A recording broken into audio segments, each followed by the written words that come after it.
Hey, what's up guys? It's Jay Black, your Monterey Realtor, here to give you a market update from 2022.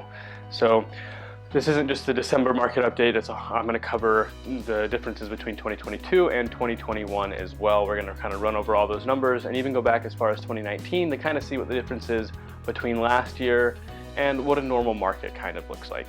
So we're gonna run over all of that in this video. But before that, I really hope you guys like the content that I've been putting out, these videos, as well as the home tours and the business spotlight interviews. If you don't know what I'm talking about, be sure to jump over to my channel, subscribe, take a look at some of the other things that I've put out. There are some awesome businesses in our area and some awesome business owners. You've got to go check those guys out. Be sure to subscribe to the page, like and comment on this video if you find this helpful, and let me know what else I can put out for you guys.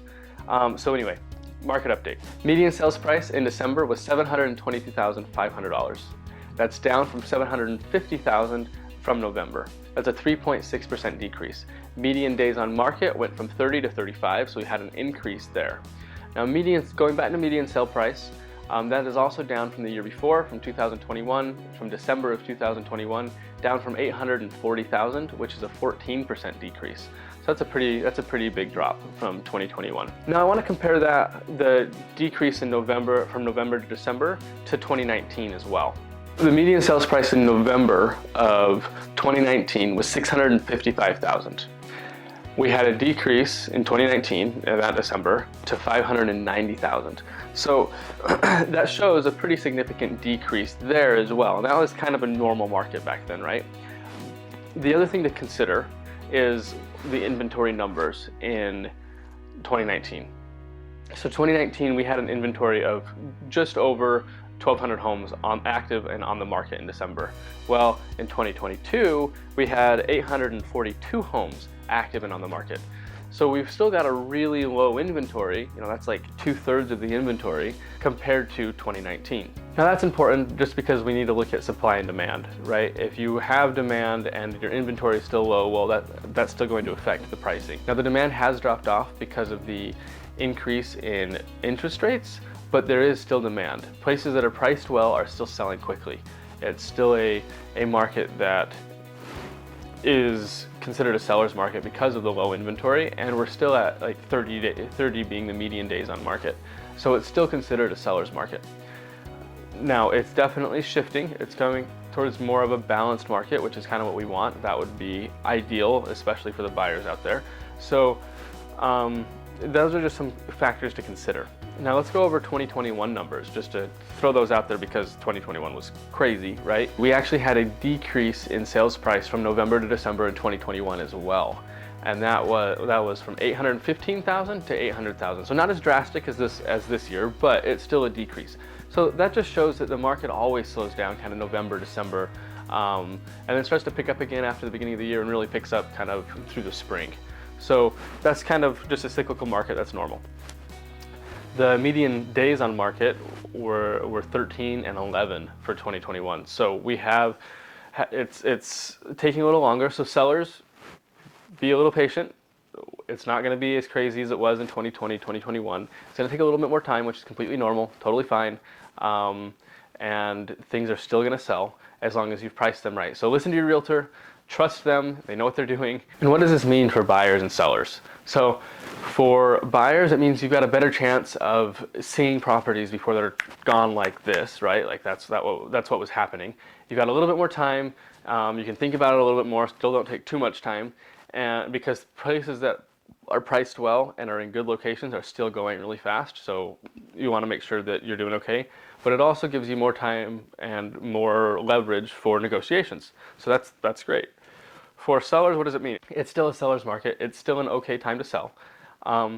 But one of the things that I wanted to bring up in this video is that people ask constantly, is it a good time to buy? Is it a good time to sell? The answer to that is it depends, always.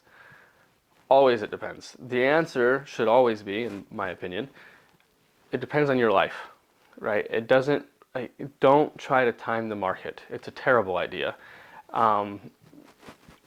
Unless you're an investor, and if you're an investor, you should have multiple exit strategies so that you can take whatever the market throws at you. whether it goes down or up or whatever, you need to have multiple exit strategies. So is it a good time to buy or sell? It completely depends. If you're an investor and you know what the numbers are, you know what the numbers can do, you know it can go down or up or whatever, and you have exit strategies to cover that, yeah, great time to buy. If you're an investor, is it a great time to sell?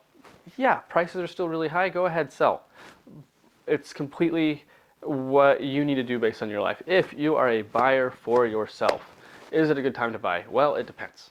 It always depends. Where are you in your life? Are you in a place where you want to have a home? Where you want the stability that owning your own home will bring you, based on versus renting, where they could sell at any time or decide not to renew the lease or whatever it might be? Are you in a place where you can afford to comfortably get the home that you want?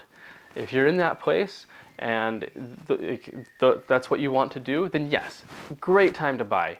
If you're buying hoping that in a year the prices are going to go up 20% like they were before, then no. Like that it's never a good time to buy at that point, because you never know what's going to happen.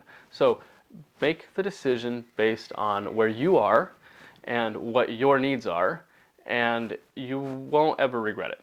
So that is my opinion, and that is my suggestion, is to look at it as, what are you comfortable with, what do you need in your life, and what's going to work for you. Don't time the market. Bad idea.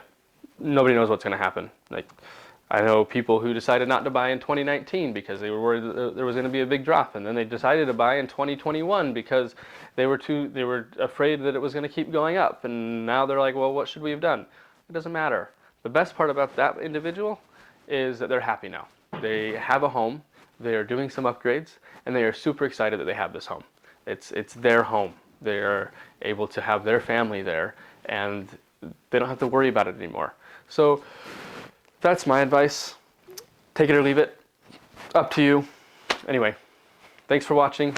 Have a great day. Have a great year. 2023 is going to be awesome for everybody, because it needs to be. It has to be. There's no option. So have a good one, and please like, subscribe. If you have any other questions about the market, what it might be doing, if you have any other questions about a house you want to see, like one of the tours that are down there somewhere, please give me a call, shoot me a text, send me an email. I am happy to communicate whatever way works best for you.